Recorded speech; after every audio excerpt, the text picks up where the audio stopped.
Hello, all you quarantini boppers out there. I'm posting a little short instructional video here on triads. I've been getting a lot of requests to do this, and I thought I would start with something that I think is kind of fundamental for the guitar. And it's basically just inverting triads in all the positions, close position triads on all the positions on the guitar. Now, this is seemingly a very simple thing. I think if you're a piano student, this is something that you learn very early on, and guitarists have a tendency to learn very large chord shapes for strum and rhythm guitar and don't necessarily work out all of the triads. So hopefully this will be helpful in terms of mapping out the fingerboard and showing you how you can get some really cool sounds from just simple things like triads. So we'll do the key of F to start, and this will be coming out of like your typical bar chord. And what you're doing is you're going to take just the first three strings from that bar chord. And this is the third, fifth, and root of an F major triad, A, C, and F. We're going to stick with F for the whole lesson. This is first inversion. And when you have a chord like this next one, that F is in the bottom, and that's root position. So when something has the root on the bottom, it's root position, third on the bottom, first inversion, fifth on the bottom, second inversion. But I think what's more important for me about triads and chords in general is what note's on the top. And there isn't necessarily a name for this, but it just so happens that in that first inversion, the root is on the top. So this is F on these first three strings. I'm going to take the top note F and move it down an octave on the next three strings, 4, 3, and 2. To get a root position. And what's interesting is the bottom two notes, A and C, of that become the top two notes of this. I'm going to do it again. I moved the C down an octave, and the bottom two notes of the root position became the top two notes of the second inversion. Now here's the interesting thing. A lot of people will then complete the bar chord for the next one, but technically the note that needs to move down is the A, the third. And so if these two notes are going to be the top, the A is here. So you shift out of position a little bit. If you're familiar with the caged system of chords, these are in the E shape, and this is the bottom of the D shape position. So F, F, F, F. Then I'll move up A, C, F to the C shape and do the same thing. Top note goes down an octave, the bottom two notes of that chord become the top two notes of these chords, this first inversion, F, C, F, A, C, F, F, A, C, C, F, A. Then one more. There's three notes in a triad, so there's three different positions to invert. When I go up one more to the next highest one, that's the same one that you started with. So starting out of a typical kind of bar chord for F here, an A position bar chord, the top three notes in root position, and the top note moves down an octave. I play it like that sometimes, people bar it like that. Once you get familiar with those positions, I would try then doing the same thing up the same string set. So instead of changing sets of strings, 3, 2, 1, 4, 3, 2, 5, 4, 3, I would take this up just, then I take this up, then this up, then this up. We do this in the guitar studio at JMU, and I've noticed it really helps people out quite a bit in terms of all sorts of musical styles and solo playing and voice leading, and it's a whole lot of fun. Here's some other things that are kind of fun. You can lower the third in any one of these. Remember, an F, F, G, A. The triad's built off of the root, third, and fifth degree of the major scale, so every other note.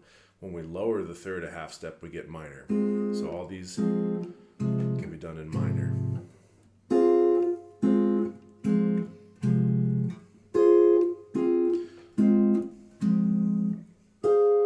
You'd move them up the same string set.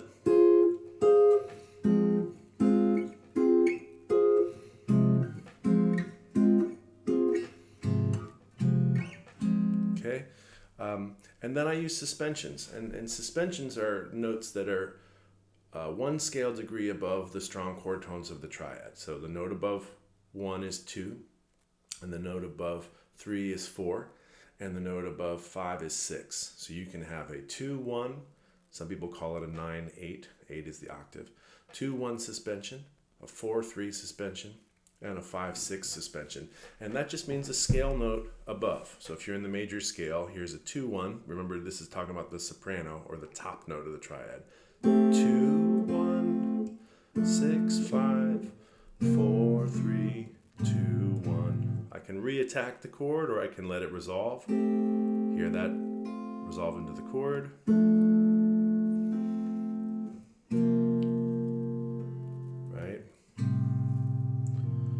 Or you can do it as a melodic arpeggio with a pull-off. There's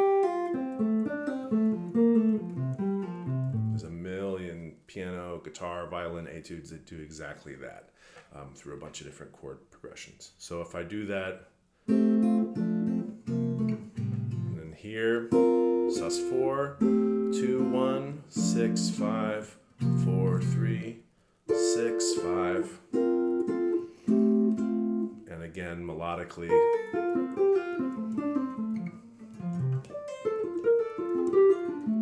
Sorry. You can do it for minors too.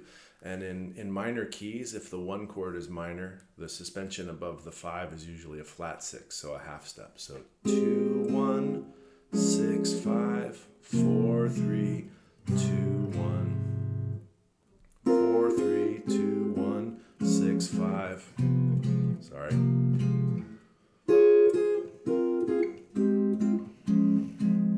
Again, as an arpeggio, melodic arpeggio.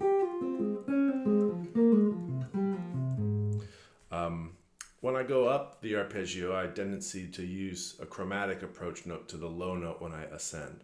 So major with suspension pull-offs would be this. When I go up, I use a half step from below.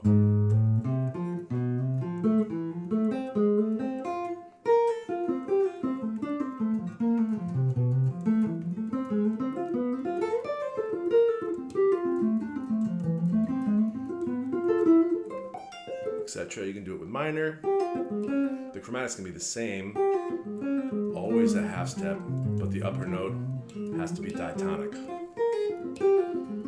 So if your minor is melodic minor or Dorian or something that has a natural 6, that suspension above the 5 will be a whole step.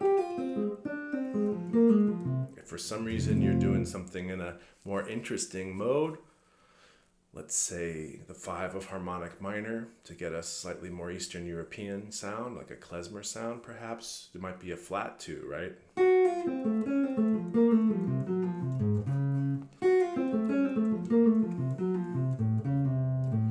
That kind of a sound. It's pretty cool.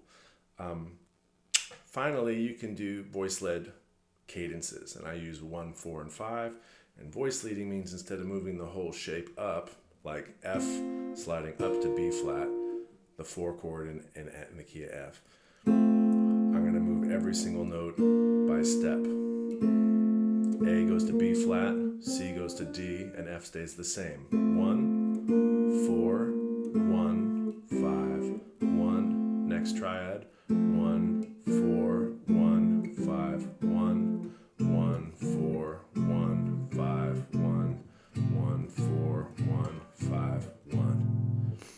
Minor is going to be the 1 chord is usually minor and the 4 chord is usually minor. So 1, 4, 1, 5 chord major. 1, 1 minor, 4 minor, 1 minor, 5 major.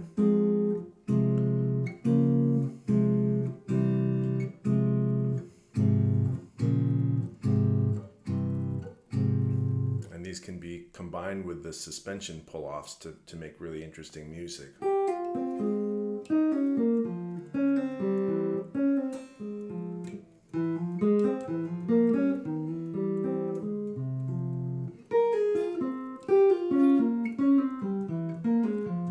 Pretty cool, right?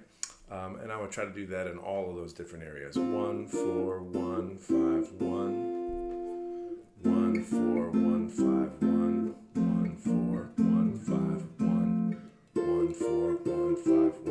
takes a little while to get familiar with these, but by the time you figure it out, you know the instrument a lot better. And try not to memorize the shapes. Try to think about what those notes are. Root, third, and fifth should be visible and orally recognizable the whole way, so that you're not just memorizing a ton of shapes. There's only 3 notes in the triad. This whole thing is just F, A, and C, and those notes repeat all over the neck. That's a lot easier to keep in your head than 25, 27 different chord shapes.